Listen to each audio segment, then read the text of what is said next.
New at 6, investigators say some airbags that are supposed to protect you in a crash are exploding and causing injuries instead. A dozen automakers use airbag inflators from a company called ARC.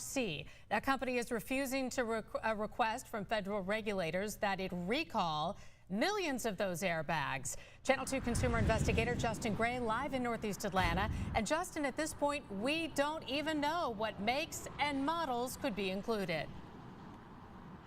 And Linda, when there is a recall, it's pretty easy to know if you're impacted. You just check the VIN on your car, put it in the NHTSA database, and it's that simple. But in this case, millions of those ARC airbags are out there, and we don't know what vehicles they're in.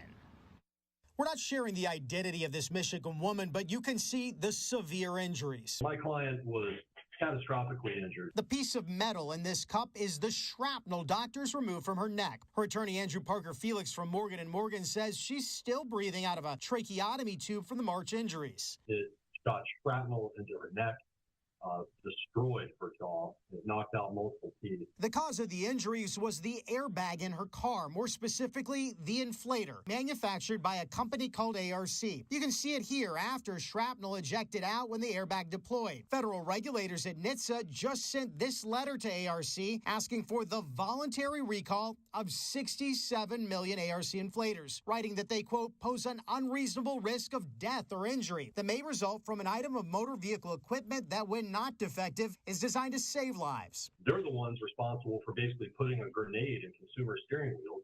NHTSA says it has documented 2 deaths and at least 7 injuries tied to the ARC inflators. But ARC is refusing to recall the inflators, writing back to NHTSA, quote, the existence of 7 field incidents does not support a finding that a systematic and prevalent defect exists. NHTSA says it's a manufacturing defect. Excess debris clogs the inflator. Michael Brooks is the executive director of the Center for Auto Safety. So essentially you have a canister where the pressurized gas has no way to escape.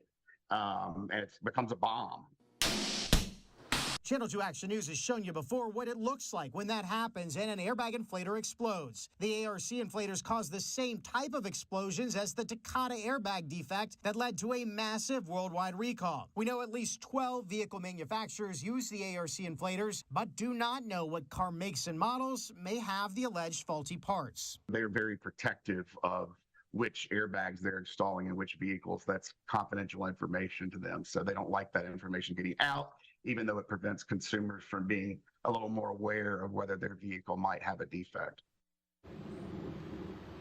So the next step is for NHTSA to issue a final report. Then they could take ARC to court to require them to recall these airbags. Now, some automakers, they're going ahead and doing this on their own. GM just last week issued a recall for more than 1 million vehicles that have ARC components.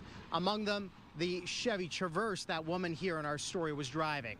Reporting live in Northeast Atlanta, Justin Gray, Channel 2 Action News.